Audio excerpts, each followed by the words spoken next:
دو جگہ ہماری ماں کا کردار ایسا سامنے آیا ہے کہ آفرین ہے اور ساری امہات پر فائق۔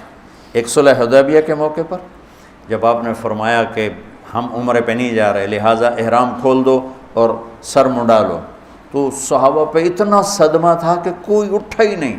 آپ نے دوسری دفعہ کہا، آپ نے تیسری دفعہ کہا، ایک نہیں اٹھا۔ تو آپ پریشان ہو کے خیمے میں آئے، ام سلمہ میں کہہ رہا ہوں سر منڈاؤ، کوئی اٹھتا ہی نہیں۔ تو اگر ام سلمہ کہتی بڑے نافرمان لوگ، بہت ہی بے ادب ہیں، بڑے ہی نافرمان ہیں، ان کو اتنا ہی سلیقہ نہیں ہے کہ آپ کی بات نہیں مان رہے، تو برباد ہو گئے تھے کہ نہیں ہو گئے؟ نبی کے دل پہ میل آ جاتا تو برباد ہوتے نہ ہوتے۔ یا رسول اللہ آپ کے جان نثار ہیں اور ان کو صدمہ بہت آیا ہے، اس لیے ان کو سمجھ میں نہیں آ رہا آپ کیا فرما رہے ہیں۔ آپ باہر جا کے نائی بلائیں اور اپنا سر مڑائیں، آپ دیکھیں آپ کو دیکھ کے سارے ہی ایسا کریں گے۔ یہ کتنے لوگ کہتے ہیں بیویوں کو رائے نہیں لینی چاہیے، بیویاں عورتوں کو مت نہیں لینی چاہیے۔ بے وقوف ہو، یہ دیکھو میرا نبی اپنی بیگم سے مشورہ کر کے ان کے مشورے پہ عمل کر لو۔ وہ مرد بے وقوف ہیں جو اپنے آپ کو اتنا عقل کل سمجھے کہ بیوی سے رائے لینے کی ضرورت نہیں۔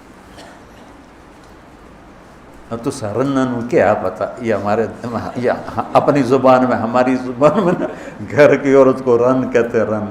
میرے بزرگوں کے الفاظ میرے کان میں گونج رہے، تو سرنن کیا پتہ، تو سرنن کیا پتہ، اور سارے جہان دیاں چگلاں آپ مار باندھے ہیں۔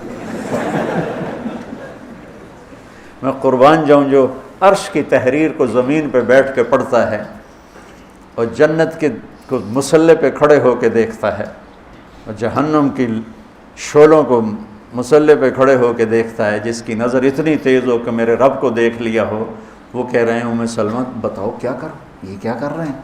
تو حضرت ام سلمہ یا رسول اللہ ان پہ صدمہ آیا ہے، ان کو سمجھ میں نہیں آ رہا آپ کیا فرما رہے ہیں، آپ جا کے خود سر منڈائیں، یہ منڈائیں گے۔ ہم نے کہا ٹھیک ہے۔